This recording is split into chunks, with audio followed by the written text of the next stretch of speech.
This is Athletes as Educators with former pro basketball player, championship winning coach, and author Angela R. Lewis. Angie Lewis interviews current and former athletes who are passionate about sharing the lessons they've learned and the experiences that have shaped their lives. A resource for parents, a guide for student athletes, a source for current and former athletes, keys to transition off the court. Welcome to the Athletes as Educators podcast with Angela R. Lewis. Welcome to this episode of Athletes as Educators. I'm your host, Angie Lewis. On our podcast today, we have Marisa Gonzalez from Puebla, Mexico. Marisa played soccer at Southwest Minnesota State University. She is now the women's program director at Noria Football Club.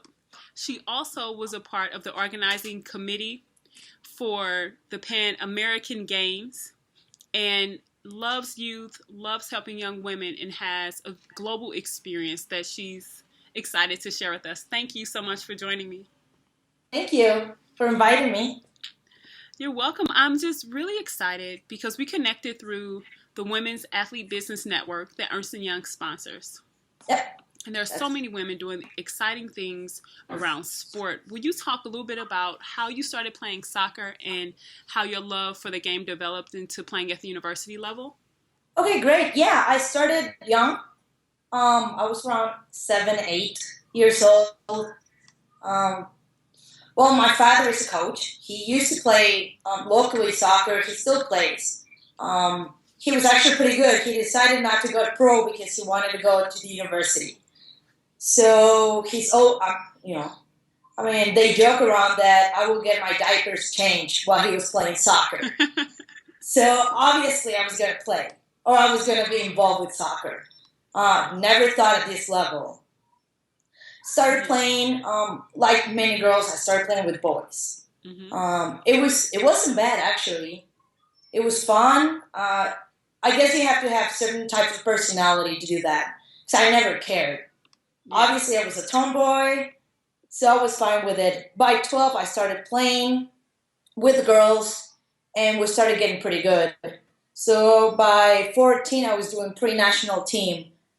At this time, the national team did not have under 17, 15, 13. It was just the national team. Mm-hmm. So to me, it was just, didn't want to pursue that. It was too much of a age difference between us. It was just not cool. They were 30, 35. I was 14. So I thought, let's just do college. 1998, I go to USA Minnesota, played with my team, we did well, and that's when I decided, I want to play college. This is what I want to do. So I had to be 15 to 18, I just did everything I could to play soccer in the US, which was a lot harder than that is now, because I lived in Mexico. You didn't have YouTube or Skype or anything, so it was like, how am I gonna get them to see me? I'm so far away. So we worked together. I worked with my parents and just did a lot of research. So you reached out to different coaches. How did that happen?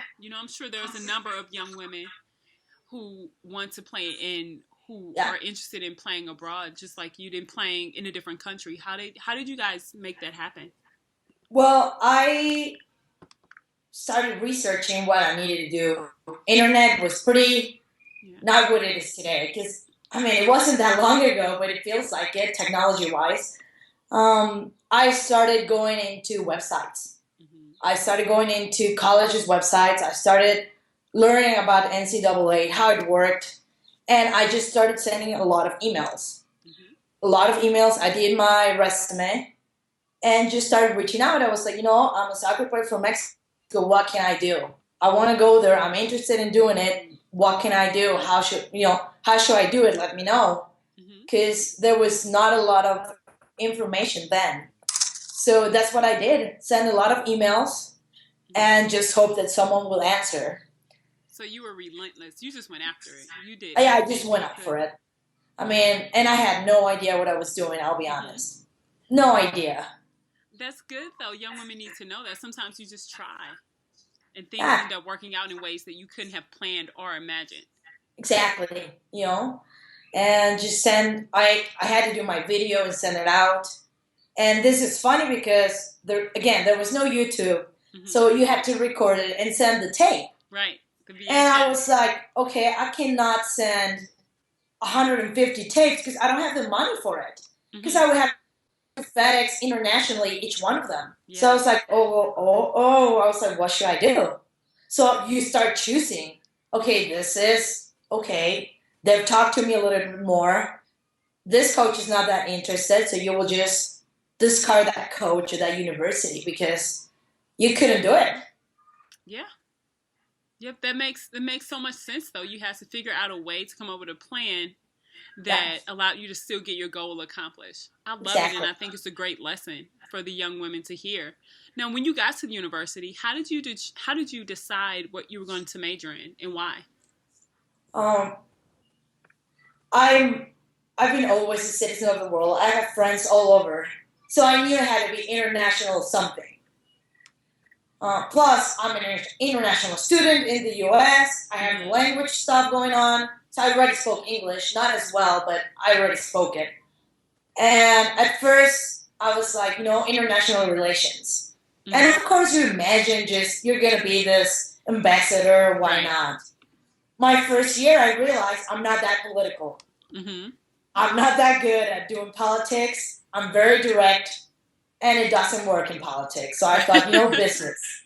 It is. You have to be able to speak to people differently. And I wasn't. I'm very direct, and I like things done fast. So I was like, it's not my right path. So my sophomore year, I transferred colleges, and I switched majors. And I went to international business, which was great. It was right for me. And a lot of times, I'm doing a lot of coaching now, and a lot of times I tell people that it's okay to switch majors. It's okay if you're not ready or if you made a mistake. Because, the thing is, you're going to be doing this for the rest of your life. So just be certain that it's the right thing for you. And if it isn't, you didn't waste a year studying this or that. You learned something else. Absolutely. So that's how I did it. Now, you mentioned also that you transferred schools. Why did you transfer? I transferred, my idea for transferring was completely sports. I was not happy with the team. I was not happy with the coach. College was fine. I was happy in the school. But just the coach was not giving me what I needed. We had a small team. I had to play injured. I started having bad injuries, which I still kind of carry. Now, I had Achilles tendonitis in both ankles. Got to the point when I couldn't walk, and I was not treated. I was just going to the trainer, but they were saying I probably wanted to get off conditioning. I was just getting ice. And by the time I came home in December, I went to my doctor, and he said, "Oh, you were a week away from surgery in both ankles." So I realized, this is not right. I was suffering because I was injured. They weren't listening, and I was not enjoying playing soccer at the time. I was mad. I was frustrated. I was pissed at everyone. Right. Because I wasn't happy. I was injured. I was in pain. And then I realized, he's not paying attention how I do academically. They don't know what my classes are. They have no idea what's going on in my life. So I thought, I'm going to transfer, and I'm going to look for someone or a team that's more, just more what I wanted, How did you? What? Oh, sorry. I was just going to ask, how did you decide what school to transfer to? Because I was an international student when all this happened. I'm injured. I'm not getting treated. I'm sure I was even depressed at one point. And you're by yourself because your parents are, hours away, miles away. You have no idea what to do. So I thought, I'm going to transfer to either Minnesota or California. Okay. Why? Because California, I have family there. Okay. And Minnesota, much have family there because I went and played USA Cup in '98. I kept in touch with this family. They have become pretty much my family now too. Okay. And I went back to their house every year. So I thought, if something like this happened, I have someone at an hour or two away that can help me out. That can be they're just there for me and say, you know what, this is not going on, or this is not well. Yeah. So I looked at those places and just again started emailing coaches. After I got my release from that university, I just started talking to coaches, and I was lucky enough to talk to the one I had during college. Okay, that makes sense. So you just went after it again, and ended up at another school which you enjoyed, and you were able to get your major there and have a much better experience. Yeah, exactly. It was a great experience. Great team, great coach. It was just a lot of fun. What are some of your greatest accomplishments or memories as an athlete? Well, college would have to be, to me, college was the whole experience because I enjoyed it. Yeah. It was hard. After that injury, my sophomore year, I was still injured. Wow. And we worked at getting me back in shape. And I didn't get that much playing time, so it was a little frustrating. But the team was good, and the team was fun. So the whole experience there was fun, even if you weren't playing that much. Yeah. Just because the team got along. And to me was probably just we did conference finals of the conference tournament, which was a lot of fun. And high school probably was, we made it to state team and regionals, playing the pre-national team, or I got to play against the national team 3 or 4 times. Okay. With my club team. So it was weird because you were playing to this, if someone plays soccer, Maribel Dominguez has been the Mia Hamm in Mexico. Okay. So I got to play against her 4 or 5 times.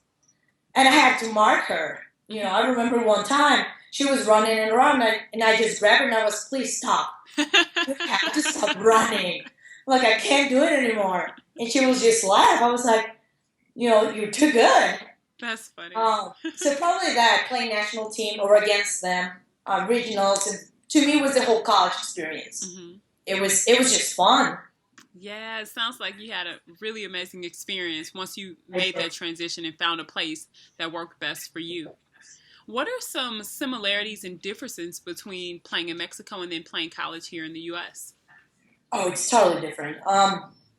Differences is in the U.S., it's just more evolved and it's more professional. Okay. You have trainers, you have, top of the facilities, you have great coaches, you have everything just there for you to be a great athlete.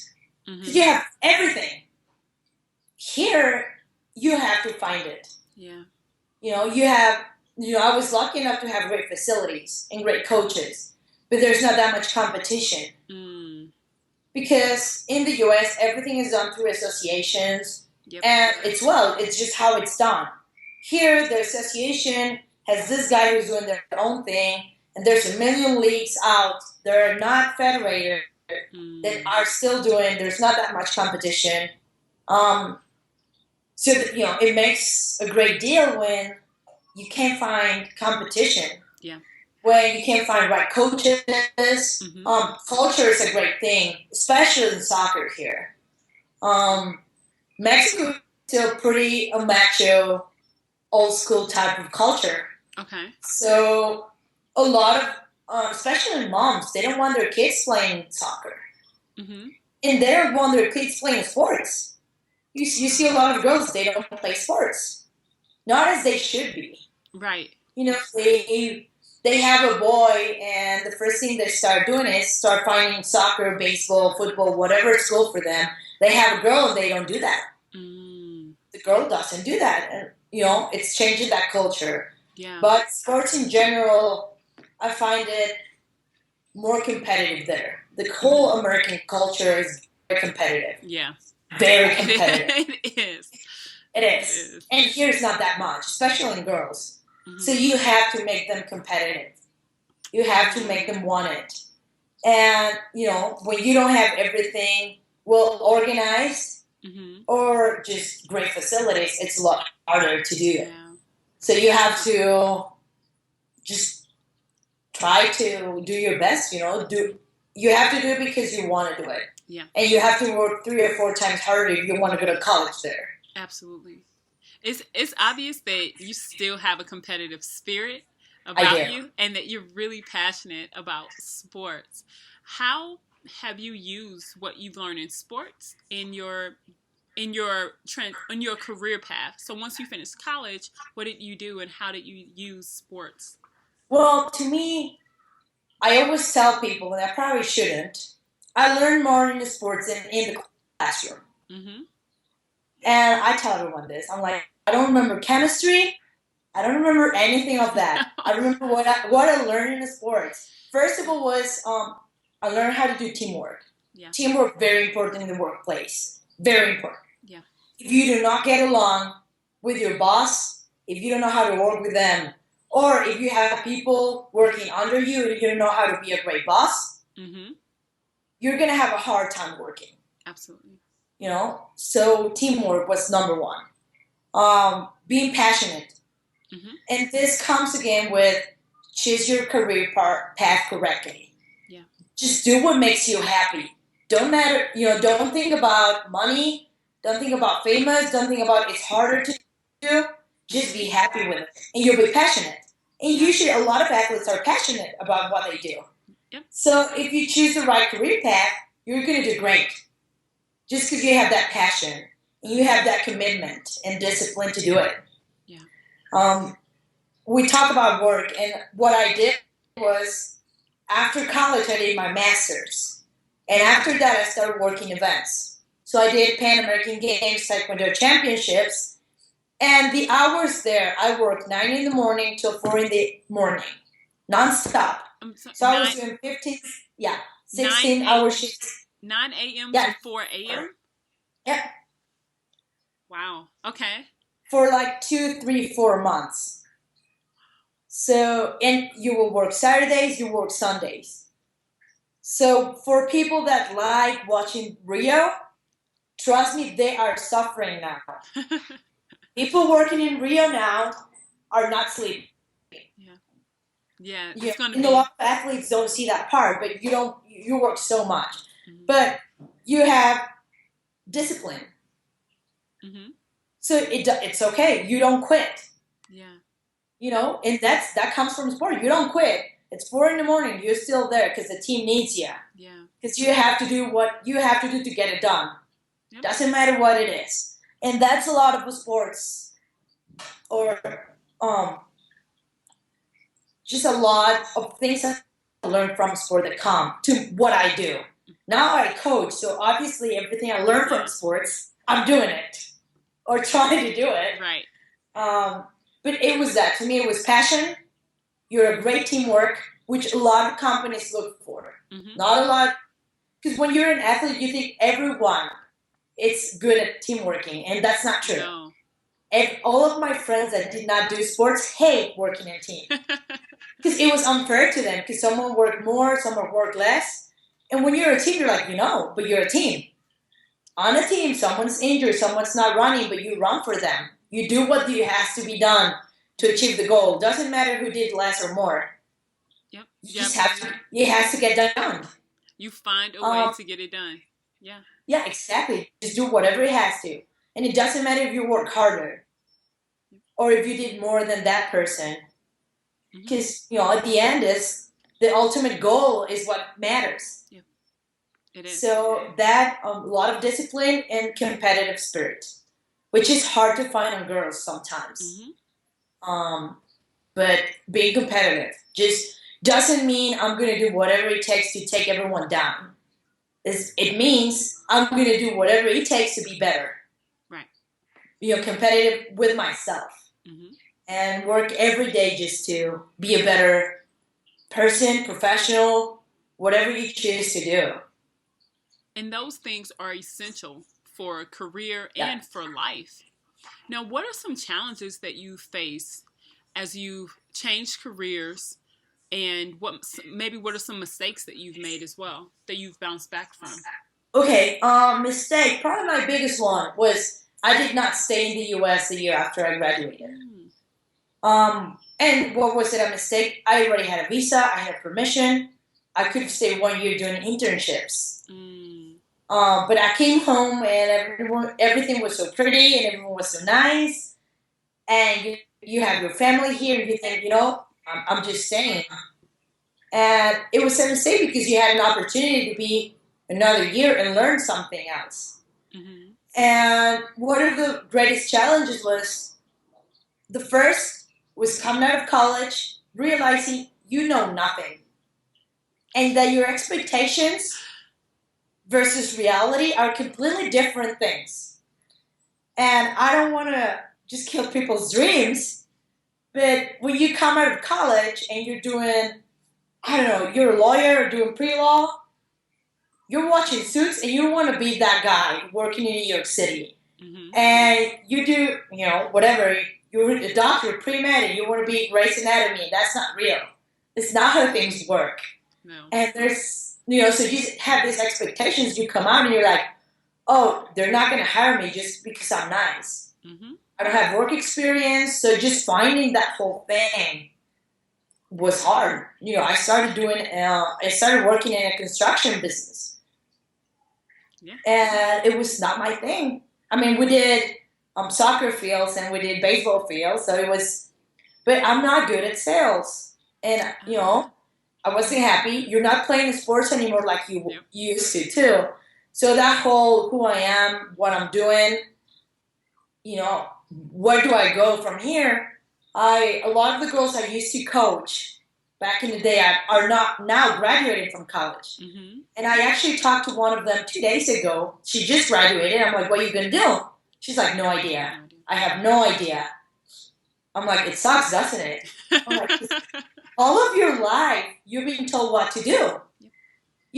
After elementary school, junior high, then high school, and then you go to college. But then after college, it's like, well, now what? I can work. I can go get married. I can do a master's degree. I have so many options, and nobody's telling me what to do. Yeah.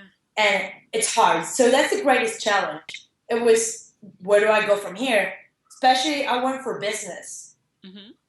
Which is so broad, and you can do so much with it that I had no idea. I was like, I like marketing, but I didn't go to school for marketing.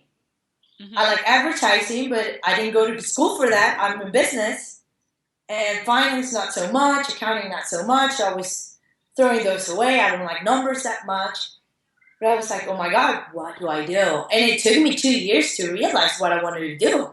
It wasn't right away. I worked here, I worked there, I was okay. I mean, I'm not going to say I was unhappy and I was crying. I was fine. I was just coping with it. Yeah.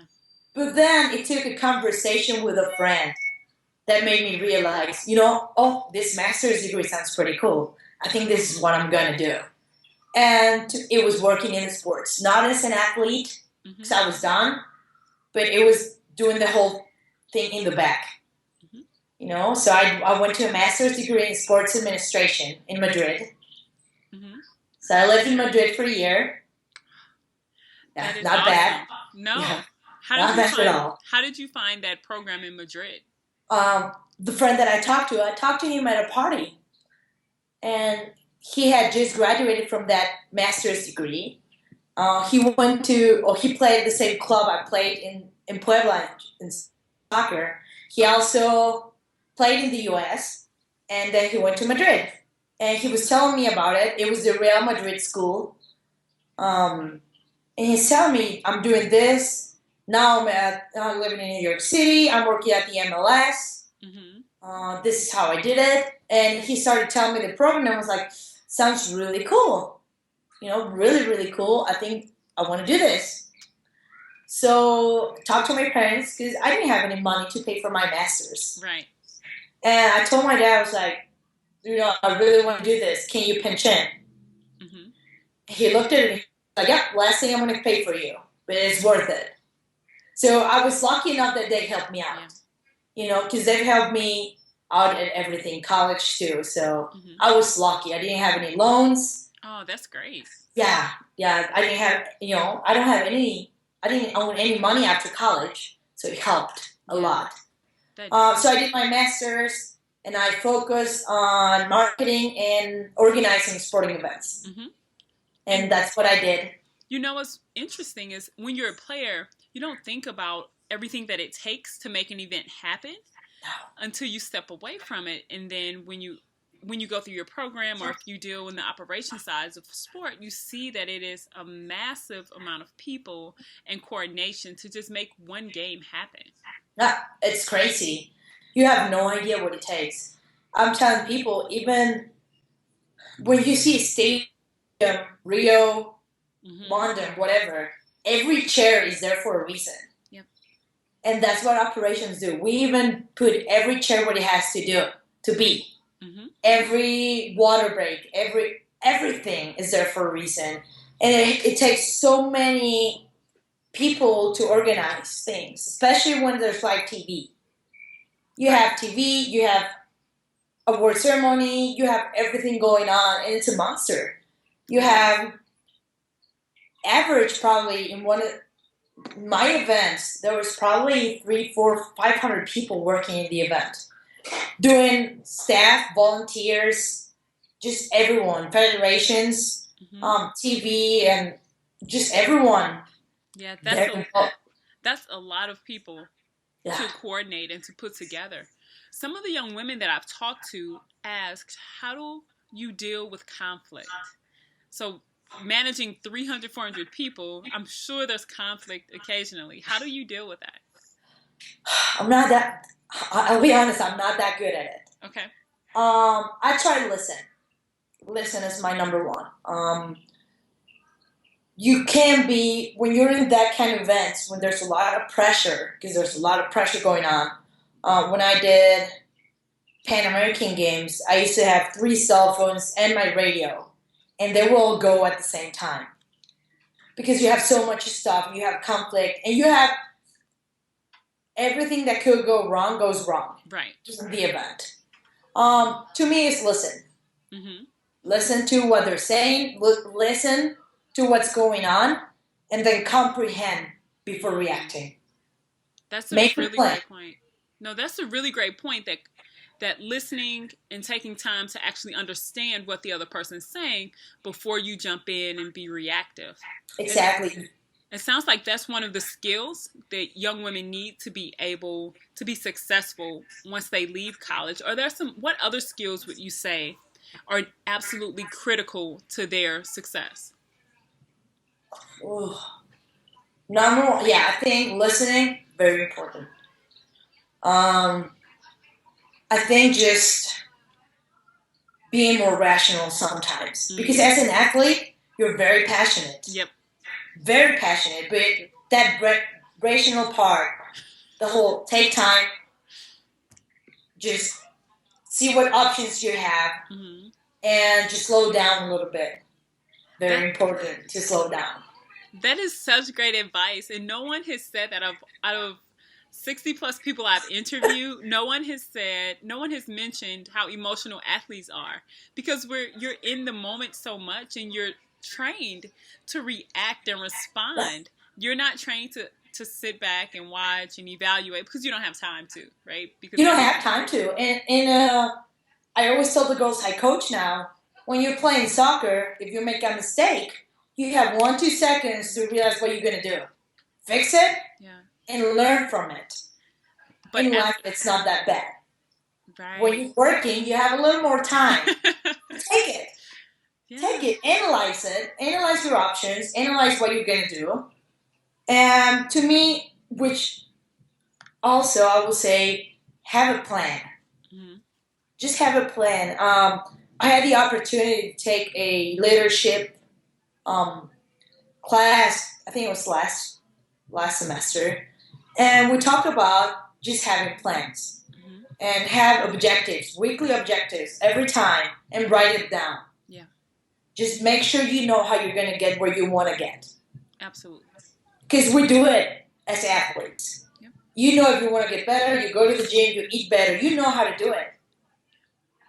And in life, it's just the same. You want this is my goal job or my goal, whatever I want to do. How are you going to get there? Yeah. Make the plan and make your objectives. Number one, you can grade them. Mm-hmm. Don't just say, I'm going to go to the gym. Or when you're an athlete, say, I'm going to go to the gym 3 times a week from this time to this time. If you want to do a job, you want to land a job, don't say, I'm going to send my resume away. No. Say, I'm going to interview with this company, and this company. I'm going to send my resume to this person, and make it accountable if you didn't do it at the end of the week. Be accountable for what you want to do. Things just don't come. I mean, if you're lucky enough, maybe one thing will come. But you have to work for them. You have to be there. And you have to work on your objectives. So just be clear and slow down. And to me also, don't be frustrated. Yeah. Don't be frustrated. The whole thing, you have to fail 1,000,000 times for one yes. It's true. A lot of people will say no. And especially after college, you send your resume, 500, 600 times, and you get 600 no's. Yep. Your right job will come. Just keep doing it. If it doesn't come, try to analyze what you have to do to make it happen. Yeah. Maybe a career path. Maybe you have to go to school a little more. Maybe your resume is just not right for you. It's not understandable. Maybe they don't like your resume. Yeah. You're not wording it right. Sell yourself when you're looking for a job. Those kind of points I will say. But yeah, to me, it's just be rational. Conflict, listen, take it in, analyze it, and realize that you're not right all the time. Because it's very hard. It is. It's very hard for me. Because I like being right. I think we all do. We all like being right. I love being right. I hate being wrong. Competitive side again. Right. Absolutely. And you have to realize sometimes you're right. And probably advice is just make sure your priorities are straight. Mm-hmm. Check your priorities. So if it's family, if it's money, if it's happiness, it's not wrong, whatever it is. Yeah. We all have different priorities in life. Yeah. And they're not right or wrong. They're just yours. Mm-hmm. So work towards them. Whatever you want to do, if you want to be rich, work towards that. Be rich. Yeah. And your actions have to go just your actions have towards that goal. Right. Yeah, have to follow that goal that you have, or that priority that you have. To me was because I was doing events. Mm-hmm. That was good, I think. I mean, I did Pan American Games, and I did Taekwondo Championships. No idea. For people that want to get into sports in the back, you don't have to know every sport. I had no idea about Taekwondo when I went in there. You have to know how to operate, marketing, and just do different things. And you start learning about the sport as you go. I did Pan American Games, and I had rugby, water ski, mountain bike. I had no idea about those three. Yeah, they were fun. And you learn so much about each sport. Then I had the 13 Pan American Games, which is for people with disabilities. Okay. So I was managing all venue managers. So I had to learn a lot of adaptive sports. Which was amazing. Yeah, it sounds absolutely amazing. It was fun. Yeah. It was. And then I had Taekwondo for 2 years in a row when I did different events. And I decided to quit. Why? Because my priorities changed. Talking about priorities. I wanted to make a difference in people's lives. Mm-hmm. And I wanted to help my sport grow. So I was like, I'm helping rugby and taekwondo and water ski. And what about women's soccer? Yeah. So I wanted to get into that, and I wanted to coach. I found it very rewarding, very fun. Mm-hmm. So it changed. Priorities changed. Yeah. And, just make sure what you do goes with what you want to be in life. And it changes. It does. It's every 5 years, every year. I mean, I still want to be an architect once or twice. I think it'll be cool to be an architect or a doctor. It changes. But that one thing that I thought when I was 21, 22, is that you have to pick one path and stay with that and ride that one out forever. And then as I've gotten older, like you said, you realize, oh, things change. I change. My interests change. You get exposed to something new and it makes you want to do something else. Exactly. And as you mentioned, you have to know that you don't know everything and that it's okay to learn something new and to mess up and change the course, as long as you're still doing something that aligns with who you are and it's part of your passion. Exactly. It changed.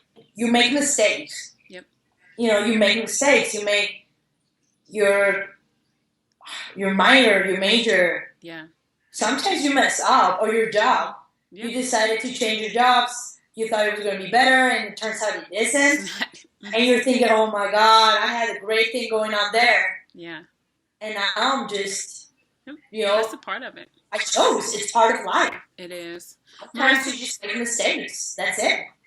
Marisa, what advice, as we close, would you have to your 22-year-old self? If you could talk to her, what would you tell her? What would I tell? Oh my God, this is a good question. I know it wasn't listed. This is a curveball. It's a good question, though. What would I tell my? I would just say be happy. Don't worry too much. Because I realized a lot of things I worried when I was in college or high school, they have no importance in life. They don't matter. They're so stupid. I'm sorry. Yeah. Just be happy. Yeah. Don't get into drama. Just don't worry so much. And you're in college, you skip a class and you think you're going to die. And you realize, oh my God, I could have skipped 10 or 20. Don't do it if you're in college. But right, we're not saying you should skip classes. No, but I'm saying don't worry about little things that don't matter. Just enjoy your time, especially if you're playing sports. Enjoy it. Every single part of it. Enjoy the drills, the sprints, the 6 a.m. practices, which you probably hate. Just enjoy that whole thing because it's over after college. If you're lucky enough to go pro, you'll continue to enjoy it. But for most people, it's over. Yeah. But to me, it will be just be happy with your choices, with whatever, and don't be so critical of yourself and others. Marisa, don't be so critical. That is such good advice. I just want to thank you again. Thank you for being on the podcast and sharing your experiences. It is always great to chat with you, and thank you for offering to be a part of this book to help young women who are college athletes. I'm happy to. Happy to. I'm always trying to do my little part to help.